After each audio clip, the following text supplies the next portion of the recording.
Hello everyone, this question appears in class 6 NCERT chapter of integers. This is third question of its exercise 6.3. So the question says that fill in the blanks. So part A is -8 plus, यहाँ हमें find out करना है तो हम x assume कर लेते हैं, x is equal to 0.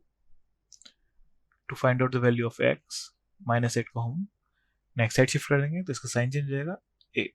So value of x is equal to 8. So यहाँ जाएगा हमारे पास 8. B 13 प्लस, यहाँ हमें फाइंड आउट करना है तो सेम से x अज्यूम कर लेंगे is equal to 0. Then by side change 13 को शिफ्ट करेंगे तो साइन चेंज हो जाएगा -13. So the value of x is -13. तो हो जाएगा -13.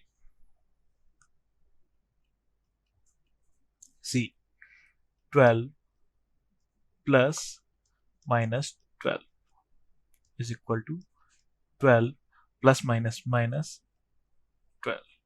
12 minus 12 equal to 0. तो यहाँ जाएगा हमारे पास 0.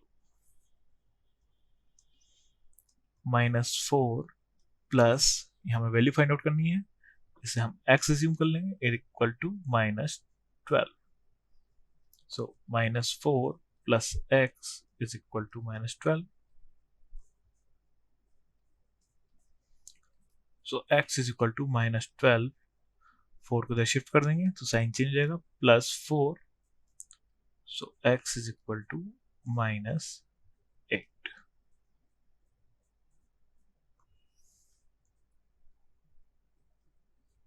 Part E is fill in the blanks. इसे हम x अज्यूम कर लेंगे, x -15 is equal to -10. To find out the value of x, हम -15 को इधर शिफ्ट कर देंगे -10. तो जब हम शिफ्ट करेंगे तो इसका साइन चेंज हो जाएगा +15. So x is equal to 15 -10. So x is equal to 5. So हमारे पास 5 - 15 is equal to -10. Thank you.